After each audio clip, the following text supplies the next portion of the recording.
Good morning, traders. It's 8:04 a.m. Chicago time on Tuesday, the 10th of May, 2022. This is episode number 2230. Thanks for joining me this morning. Sorry about the delayed start. It's interesting. As early as I can get here, there's so much to do, and that's a problem right now, actually, for my trading. I want to remind you that derivatives trading is not suitable for all investors. Past performance is not necessarily indicative of future results. Let's jump right into the pre-market summary sheet here to look at the overall picture. The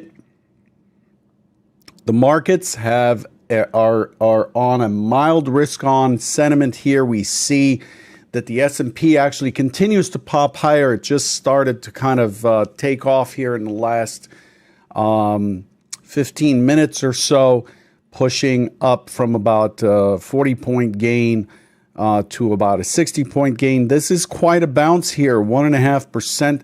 We're still inside of yesterday's range after testing below overnight. The Nasdaq's really strong here, and it's a day of it's a rebound day. It looks like.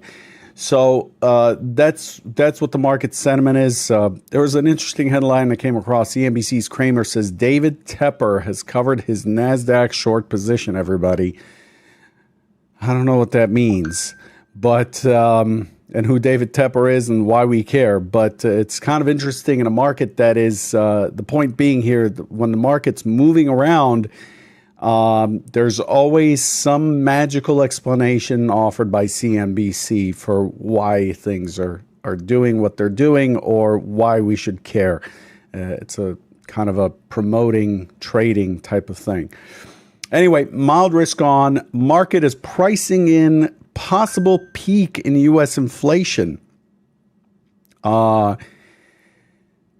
There's less hawkish Fed speaker talk recently, and the Fed fund rate futures are softening the anticipated increases in the next few Fed meetings. So these are all things that are kind of meshing together to potentially give us a pretty decent bottom here.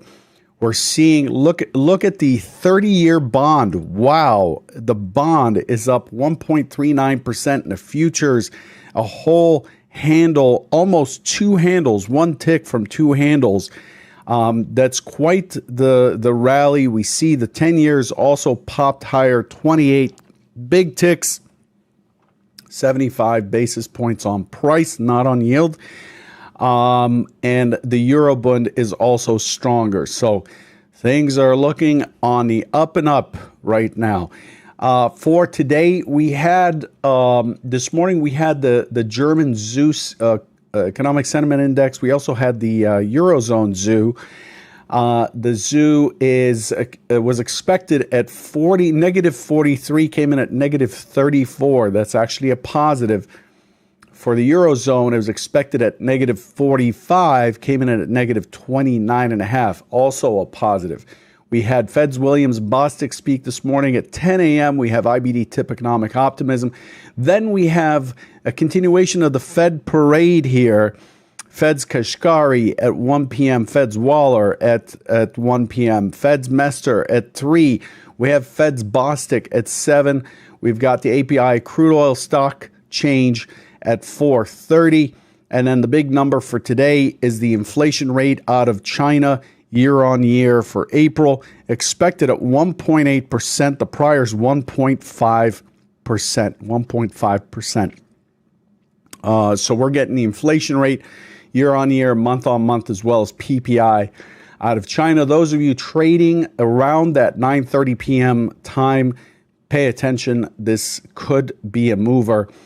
So that's where we stand this morning. Turning our attention to the, by the way, look at those cryptos just whipping around.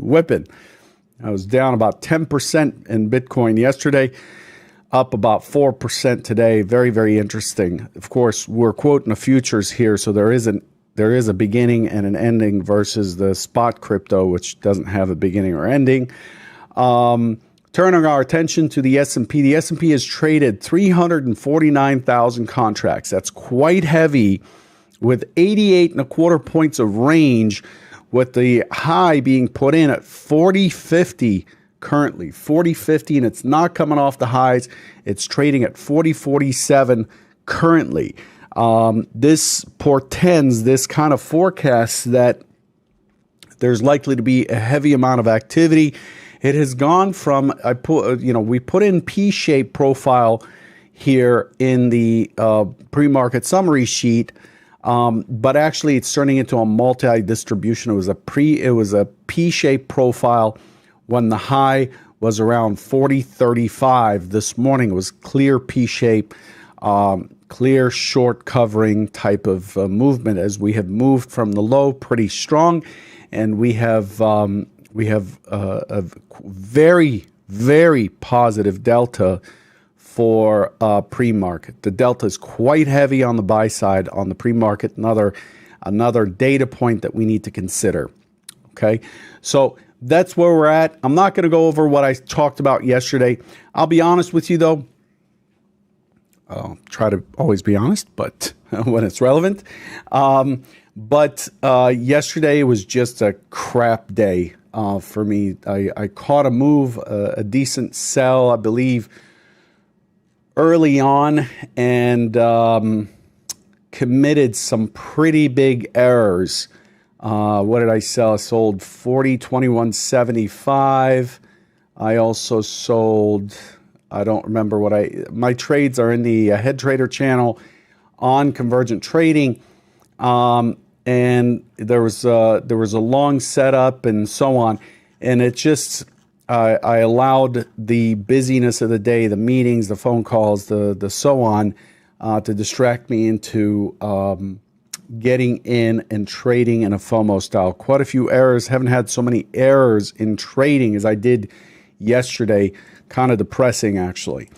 So I'm kind of reintroducing, I don't want to say it out of respect for everybody, but amateur kind of trading. Amateur mistakes yesterday. The reason I share it with you is because I talk to you every day. I talk to you every day. I talk to everybody at Convergent Trading every day, and it may come across in the chat room as I try to post as much as possible. It's not always possible, but I gotta say I took what was a pretty decent short trade and started to close that trade, and then started to chase this thing down, and I'm chasing breakouts in a FOMO style, which can only say that I really need a vacation. I really need a vacation, because when I'm trading like this, it tells me that somebody else is in the driver's seat. And again, I'm sharing this with you so that you're aware that it's not as you see with some of the influencer videos that I get, the links that I get from various followers who've been around for the last 14 years that I've been online, 15 years. It's not always roses, and there isn't always an explanation, a market explanation for why my P&L is effed up. It's because of me, and it's because I'm creating errors when the market is actually providing pretty good structure, but quite a bit of whiplash. And at a minimum, we as traders should recognize that maybe we shouldn't trade. If it's whipping around, you feel like you're overextending, like you're sticking your neck way out to get into a position, you should have a feeling of sticking your neck out. That's risk. That's common. By the way, this is a very terrible high that we have here at 40.50. Big, looks like a pretty decent sized iceberg at 40.50, which is expected at the mid-century, just as a sidebar. We always feel like we're on the edge of our seat when we first put the position on. That's where we have the highest risk. But yesterday, I just felt like I was really extending my arm out, and it's getting nibbled on. So just wanted to share that with you in case you're having a hard time. I want to tell you that even guys who've been trading for 22 years and preach plan, process, meditation, and so forth can fall into this trap. And I'd be a liar if I came in here and told you that it's all, you know, roses and honey every day. It is not. This is a job. This is a profession. It is a performance profession, and you will get slapped. In fact, you won't just get slapped, you'll get punched in the throat a few times as a gentle reminder that you need to follow your plan and process and not start trading from the gut, which is what I kind of did yesterday. I started to kind of scalp, and I didn't have my pieces in place. Anyway, that's enough of my soapbox. Look at this thing yesterday as we sold off. Look at this delta. Wow. It is really, there was quite a bit of lifting. And look who's lifting. Do you remember what the different colored lines mean? The yellow is very large lots. Very large lots. These are 100 lots or higher on an MBO feed. I'm using Rhythmic, which gives me the detailed breakdown of the fills. We reassemble those fills accurately. We don't do the reconstructed tape guessing. We reassemble those fills based on the order ID in the MBO feed, and then we put it back together, and we can see what the 100 lot or better crowd was doing. And we generally don't see that crowd participating this much on the buy side, unless we have a runaway rally like we did in March. We generally don't see that. But look at what's happening yesterday. As the market is selling off, the very large lots are just buying and lifting and lifting and lifting. The large lots, which is 10 lots to 99 lots, are lifting, lifting, lifting. Small lots, which is 1 lot to 9 lots, are selling in the S&P. So this is really interesting, a huge divergence between the delta and price. We often see it. It's generally meaningless unless the very large lots are participating at this level. So yesterday we finished with a delta. We got as high as 19.2 thousand contracts, more lifting the offer, meaning aggressive buyers, than there are hitting the bid. Seeing a positive delta on a selling market on a lukewarm level, 2,000-3,000, who cares? They're lifting, and the sellers are offered, and they continue to be offered down the book, and so the market continues to sell despite an attempt to buy. But at this level, this looks like base building to me. Coming back in, you can see we restart here at 5 o'clock my time, Chicago time, and you can see almost immediately we start to lift, and we see some pretty okay participation by the very large lots. There were no real major numbers for the U.S. this morning for these very large lots to participate. So this looks like it's potential hedging, position taking, short closing, whatever it is, they're buying. The delta is being governed by the small lots, so use caution here, but the overall delta value is extremely high for this time of day. This is an extremely high delta. This is pushing the 3 standard deviation over the last 4 years in terms of pre-market delta value, pre-open delta value. In fact, it's almost the same value as yesterday's delta. So this is just one piece of the puzzle. If we look at the TPO chart for the bigger picture, we have been moving down, but you can see that, these days where we started here, finished up here, and then more importantly, we started here and finished down here. The green triangle that points to the right is the open. The orange triangle pointing to the left is the close. So you can see the Fed day. We opened here. We were in balance. We broke out. We finished at the high. The next day, we opened at the high. And this is truly a long liquidation B-shaped profile. Very important profile. And the prices where the flagpole is, where it gets thin, These prices where it gets thin and above, which is 41.80 and above, becomes an important mile marker, an important milestone. The next day we have balance. That was Friday. And then yesterday we have balance. So yesterday we opened near highs, closed near lows. There was no gap. Very orderly in the way that it kind of completed the profile yesterday. Pretty orderly. And then today it's trading at 40.45. So yesterday's high is 40.69, which we have not breached yet. We're still inside of yesterday's range, but we are above the point of control, which is at 40.10. The volume point of control is at 40.10. We're above it. We have what looks like, unless we open and drive straight down, this morning, we have what looks like a pretty good foundation of support underneath us this morning. So I'm going to lay off of the structured selling unless we have an open drive down that gets below 40.10 and then is unable to get back up above and then starts to continue. I'm really needing to back off of the short side this morning. All indications that this is likely to see a bear kind of rally into this morning to level things out. There's a lot to fill in, as you can see in this profile here. There's a lot to fill in this area.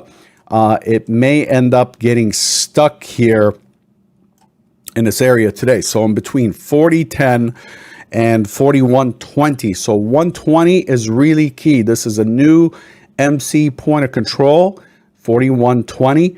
And then the 40.10 is what we've established yesterday as a point of control. And we're kind of in between these. And we may start to see ourselves forming a base here. It may flag and drop. I don't know. If I stood here in front of you and said, oh, the bottom is in, I'm full of crap. Because I shouldn't be talking to you. I should be running some investment fund on Wall Street or here in Chicago. So that's not what I'm doing. I don't know what it's likely to do. I know that it's likely to form a base and flag for a little bit.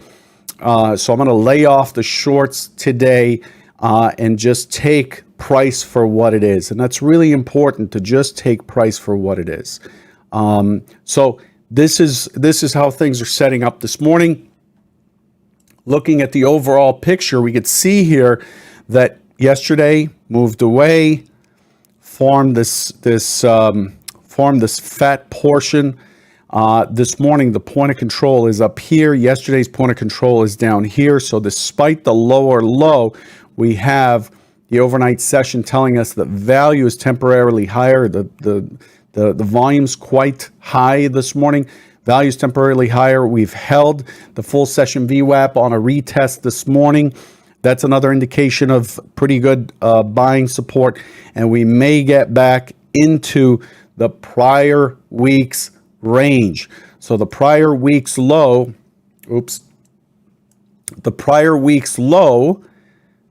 is 40.56. We've stopped at 40.50. So if we get back into the prior week's range, we are very likely to get back to the prior week's settlement, which happens to also be the prior week's point of control. Okay, so very important here to watch for the 120 as long as we hold above 40.10 and exceed this 40.50, 40.60 area. 41.20 is the key target, especially if you're a swing trader. So that's how the auction is setting up. This brings us back to the middle of the range, to the all-important 41.50, which is the highest traded price in the region. There's a lot of overhead here as we climb up, and so this is why I consider it kind of a bear rally. So looking at the heat map, you could see where so let's get down to 40.10. So you can see there's a nice little ledge here that was put in here. 40.10, nice little ledge that was put in there. Clearly an iceberg that traded there. You can see it right here on the profile. And then as I go up, and that's got a block trade in it for about 80 contracts. As I scroll up and look at where the block trades are, 40.38, 40.40. So these prices that are 5 points apart generally have, you see this, 55, 60. This is a big block trade up here, and so on and so forth. 40.70, well, they're at 69.75, but these are areas that are very kind of jarred to trade through. So as we're trading into those areas, we have to pay attention to what's going on. Let's take a look at what happened yesterday. This is the overall picture of what happened yesterday. A very choppy open auction. Look at this action here. Very choppy open auction. We finally break through the low, and then we push all the way back to the full session mid. I did not expect this. It pushed right into this 40.37 area, and then you had this. This is where kind of things started to fall apart for me. It pushed all the way back to the open. Then it comes all the way back through. Pretty decent trade right here. This is a trade I was talking about in the 40.30 later on. Also, again, at the 40.26, I believe that was down here or so, the 40.21 actually.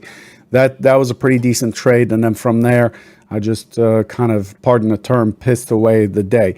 So yesterday did not showed some respect. It was a random coin toss. What levels it was respecting? Is it respecting daytime frame levels? Is it respecting intermediate like MC point of controls? Is it just pushing for long time frame trading? Yesterday it just seemed the ball was being passed between participant levels all the time, so it was very hard to determine what to lean on. Again, delta positive for most of the day, and then you could see that down here, the rotations, you could see some pretty big sell rotations, right? But some pretty decent buy rotations as well. The buy rotations were pushing the impulse line at 19.25, positive 19.25, quite a bit. So yesterday was quite a choppy day, not favorable for my style of trading, and I was just too much in a brain fart to recognize that it wasn't my game and continued to play, and therefore I lost, and there's a lesson learned there. So here's what we did this morning. We opened, we dropped down, we pushed higher, and then we pulled back to the full session VWAP, and then we had our continuation. So this is an impulse, pullback, continuation is what we have with a very weak high. See that high? It's quite weak. We're still inside of yesterday's range. We still have a bit of a magnet down at 40.10. The market's opening here in a few seconds. And to me, this looks like the expectation for this morning, just to leave you with that real quick. The expectation for this morning is, wow, I really talked a lot today because there was a lot going on, but I think I overdid it. Expecting a push immediately to the over-under line, expecting it to struggle at this 40.60. This is the 60 area, okay? And then I'm expecting a response back to the point of control, the overnight point of control, 40.32. And then I'm expecting a consolidation and a drift later in the session. So I'm looking forward to drift higher later in the session. This morning, I'm expecting it to be quite choppy. Just word to the wise. The secondary is a push and then an impulse that then does not get any support from the overnight point of control, and it moves over to the 40.10. If we don't get a bounce at the 40.10, then that becomes a short right here from the 40.10 area, looking for prior settle before we bounce back up.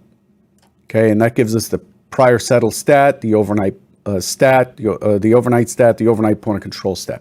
Sorry I went on for so long. Good luck today, and I'll catch you tomorrow morning. Take care.